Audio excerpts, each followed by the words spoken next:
새번역 사도신경으로 신앙 고백하겠습니다. 저는 전능하신 아버지 하나님 천지의 창조주를 믿습니다. 저는 그분의 유일하신 아들 우리 주 예수 그리스도를 믿습니다. 그분은 성령으로 잉태되어 동정녀 마리아에게서 나시고 본디오 빌라도에게 고난을 받아 십자가에 못 박혀 죽으시고 장사된 지 사흘 만에 죽은 자 가운데서 다시 살아나셨으며 하늘에 오르시어 전능하신 아버지 하나님 우편에 앉아 계시다가 거기로부터 살아있는 자와 죽은 자를 심판하러 오십니다. 저는 성령을 믿으며 거룩한 공교회와 성도의 교제와 죄를 용서받는 것과 몸의 부활과 영생을 믿습니다. 아멘. 거룩하신 하나님 아버지 감사합니다. 간밤에도 편히 쉬게 해주시고 새벽에 기도하는 자리에 불러주시니 감사합니다. 이 시간 저희들이 마음 중심으로 주님을 경외하게 하여 주시옵소서. 예수님 이름으로 기도드리옵나이다. 아멘. 찬송가 290장입니다.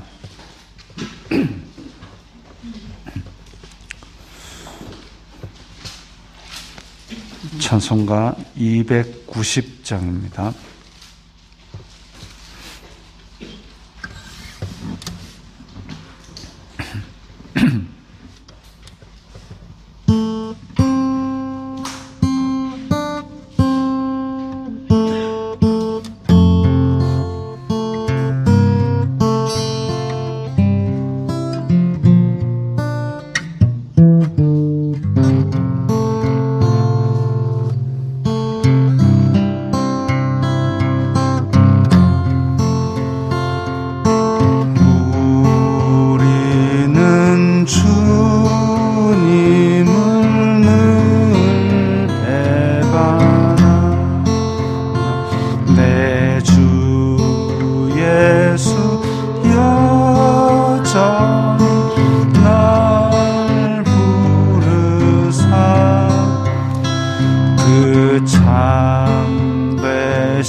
말씀은 요한복음 18장 12절부터 27절까지의 말씀입니다.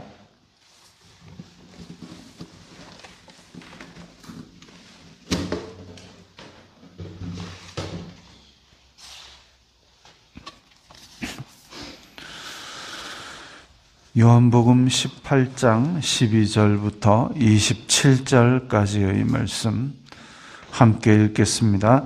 이에 군대와 천부장과 유대인의 아랫사람들이 예수님을 잡아 결박하여 먼저 안나스에게로 끌고 가니 안나스는 그 해의 대제사장인 가야바의 장인이라.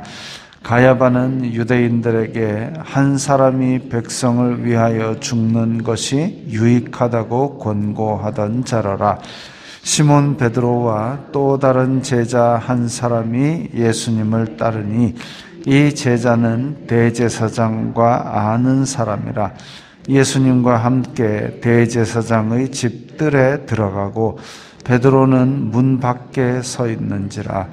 대제사장을 아는 그 다른 제자가 나가서 문 지키는 여자에게 말하여 베드로를 데리고 들어오니 문 지키는 여종이 베드로에게 말하되 너도 이 사람의 제자 중 하나가 아니냐 하니 그가 말하되 나는 아니라 하고 그때가 추운 고로 종과 아랫사람들이 불을 피우고 서서 쬐니 베드로도 함께 서서 쬐더라.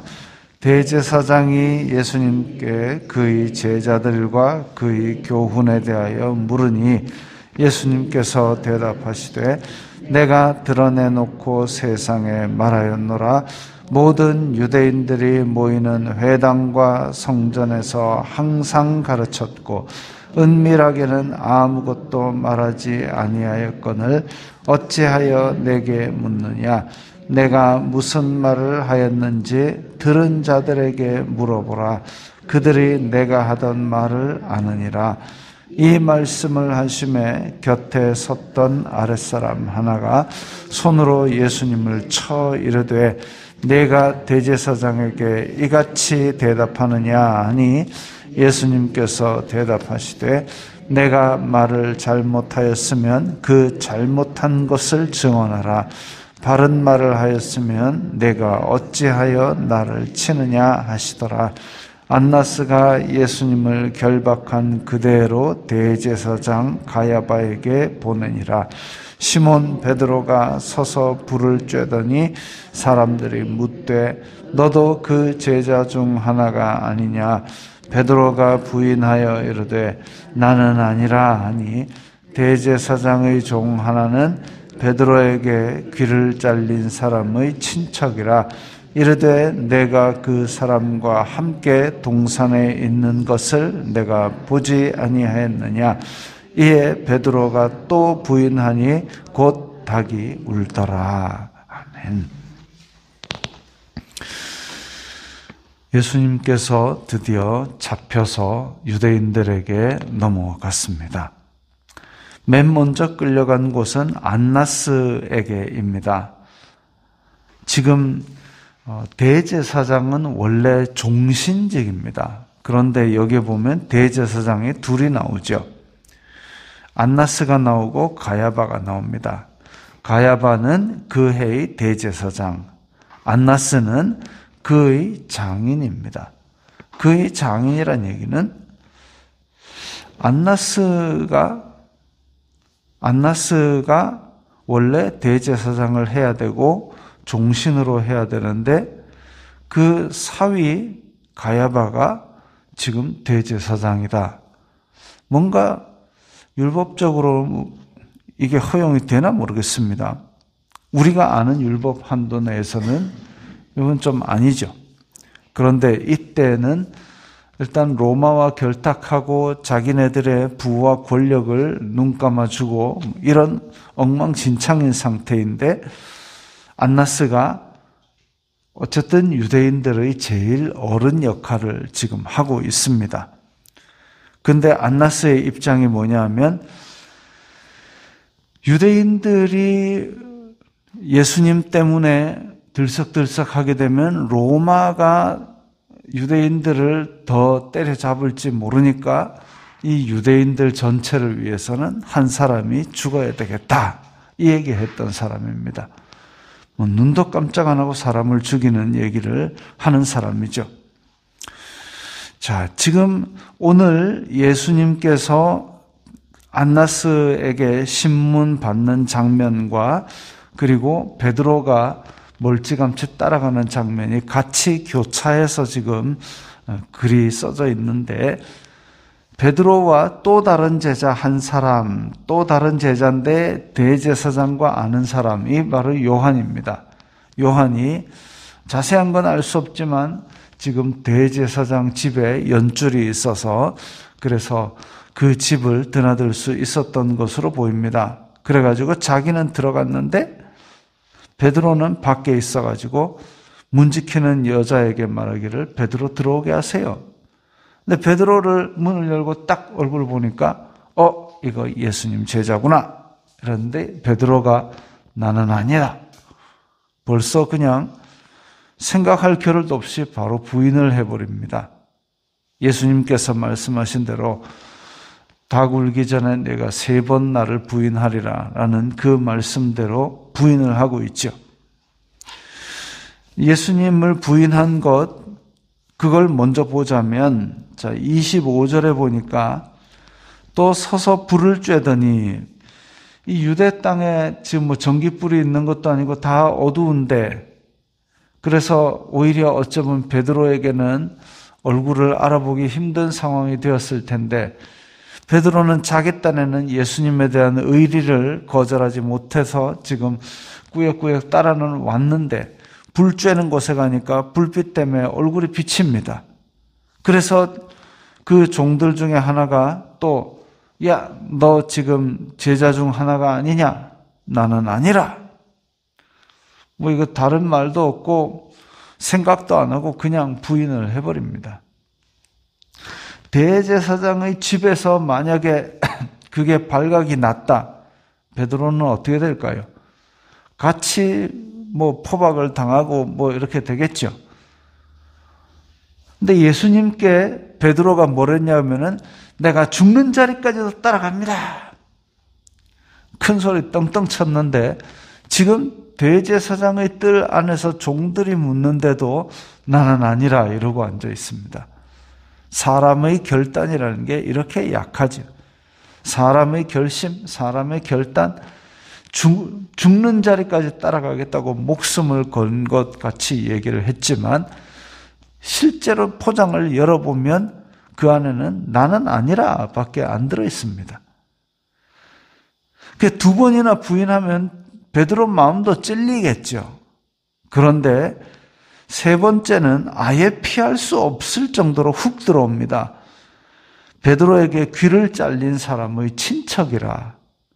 베드로가 칼 휘둘러 가지고 귀를 잘랐는데 그 사람 친척이랍니다. 그런데 그 사람이 내가 동산에 있는 것을 내가 봤다. 겟세마네 동산에서 예수님과 함께 있는 걸 봤다. 피할 수 없는 거죠. 그리고 앞에 있는 여종, 문지기 여종이나 불 쬐을 때 옆에 있던 사람은 잘 모르는 상태에서 야, 너 그 사람 제자지? 라고 물었지만 이 사람은 확실히 본 사람이죠. 너 그 사람 맞네? 여기서 그냥 그야말로 피할 수 없는 가장 약한 부분을 콕 찌른 겁니다. 근데 베드로가 또 부인했다 그랬습니다. 다른 복음서에 보면 저주까지 했다 그랬습니다. 지금 대제사장에게 그 사람들이 잡으러 왔을 때 얘들아 가자, 때가 왔다, 가자 했고 또 그 사람들이 온 그 앞에 나가서 너희들이 누구 찾느냐? 내가 그니라 라고 말씀하셨던 그런 예수님과는 대조적으로 베드로는 지금 갈수록 쭈그러지고 있습니다. 갈수록 초라해지고 있습니다. 죽는 자리까지 따라가겠다고 큰 소리 떵떵 치던 베드로가 예수님과 대조적으로 초라한 모습으로 나는 아니라 이러고 앉아 있는 거죠. 자, 그러면 이때의 27절 끝에 보면 곧 닭이 울더라. 예수님께서 말씀하신 대로 3번 부인하고 닭이 울어버렸습니다. 어찌 보면 닭 우는 소리가 예수님께서 베드로를 부르시는 마지막 기회라고 볼 수 있죠. 예수님께서 신문 받으시는 부분을 다시 보겠습니다. 19절에 대제사장이 예수님께 그의 제자들과 그의 교훈에 대하여 물으니, 제자들과 교훈, 제자들이 누군지, 그 교훈, 뭐 가르쳤는지 이런 걸 물어보는 이유가 뭘까요? 이미 안나스 마음에는 예수님 죽어야 된다. 그래서 그 가르침 가운데서 뭔가 꼬투리를 잡고자 합니다. 그 꼬투리가 없는 상태에서 지금 잡아온 겁니다. 아까도 얘기했듯이 한 사람이 백성을 위하여 죽는 것이 유익하다, 이 말 한 사람입니다. 근데 자기네들의 기득권 유지에 또 로마의 어떤 압제하에 지금 큰 소동이 안 일어나게 하려고 가만 보니까 예수님을 가만두면은 자기가 위태롭겠거든요. 자기 욕심이 떨어져 나가겠거든요. 그래서 예수님 죽여야 되겠다. 그 얘기했던 사람입니다. 그러니까 이미 결심을 해놓고 기득권 가진 사람이 자기 탐욕에 못 이겨서 기분 나빠서 그래서 일단 죽이자고 결론 내놓고 잡아온 겁니다. 아주 불법적이죠. 그래서 지금 일단 잡아왔으니 죽일 근거를 마련하려고 너 뭐 가르쳤니? 너한테 들은 사람 누구니? 그거 물어보고 앉아있는 겁니다. 그러니까 예수님께서 대답하십니다. 내가 드러내놓고 세상에 말했다. 다시 말하면 은밀하게 내가 내 제자들만 뭐 가르쳐준 게 아니라 세상 사람들이 다 나를 봤다.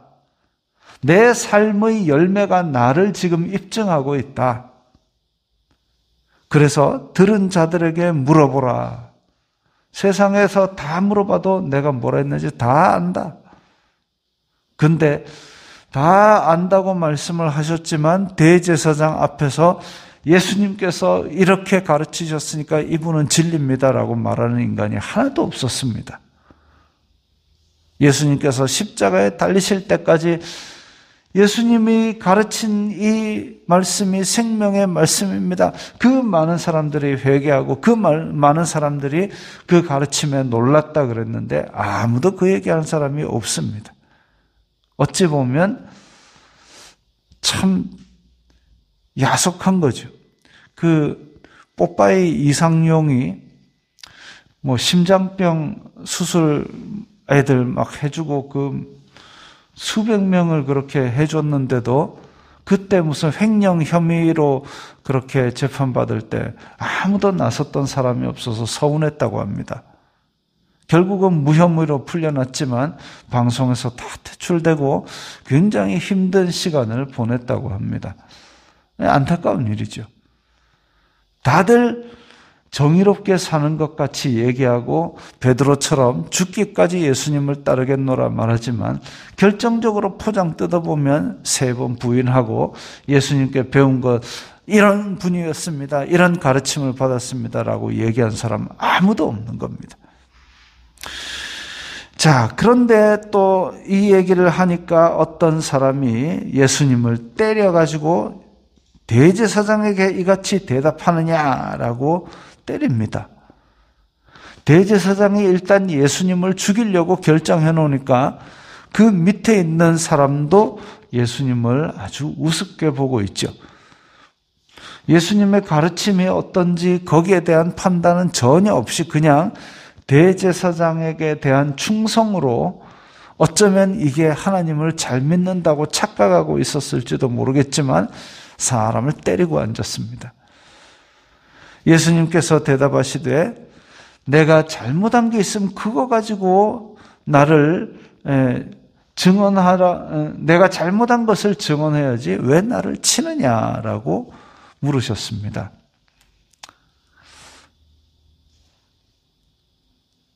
어찌 보면 이 때린 사람에게도 기회를 주시는 거죠.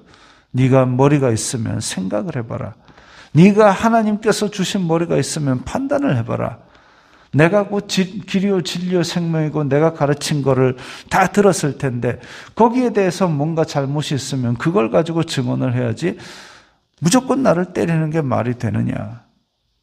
어찌 보면 그 사람에게 기회를 주신 것일 수도 있습니다. 그리고 어찌 보면 그 자리에 있는 많은 사람들에게 기회를 주신 것일 수도 있습니다. 여기에 죽이자고 결의하는 것이 하나님 앞에 옳은지 한번 생각이라도 해보라. 그런데 이 기회를 다들 잡지 않고 그대로 대제사장, 세상의 권력, 피할 수 없는 세상의 그 시스템 아래에서 그냥 묻어가기를 다들 결정을 하고 있는 거죠. 안타까운 일입니다. 이렇게 예수님께서는 당당하게 그 자리에서도 자기의 뜻대로 하나님의 뜻을 순종하는 그 길을 묵묵히 걸어가십니다. 세상 사람들이 지지하든 안 하든 우리가 본받아야 우리는 어쩌면 믿는다고 하면서도 베드로처럼 그렇게 큰 소리만 치고 뜯어보면 아무것도 없는 그런 일들이 있을 수도 있습니다. 근데 우리가 진짜 가야 될 것은 이렇게 삶으로 보여주시는 예수님의 길이고 또 그 말씀 가운데서도 이제까지 했던 모든 것들이 다 아버지의 뜻에 순종하는 그런 삶, 그것이 바로 우리가 따라야 될 예수님의 먼저 가신 발걸음입니다. 예수님의 이 삶을 생각하면서 오늘도 승리하시기 바랍니다. 기도하겠습니다. 거룩하신 아버지 하나님 감사합니다. 저희들이 이 세상에서 믿는다면서 큰 소리를 치지만 결국은 포장 안에 무엇이 들어있는지 모르겠습니다. 오늘 하루 예수님의 삶을 생각하면서 예수님 가신 길을 따르도록 인도하여 주시옵소서. 능력을 더하여 주시옵소서. 예수님 이름으로 기도드리옵나이다. 아멘.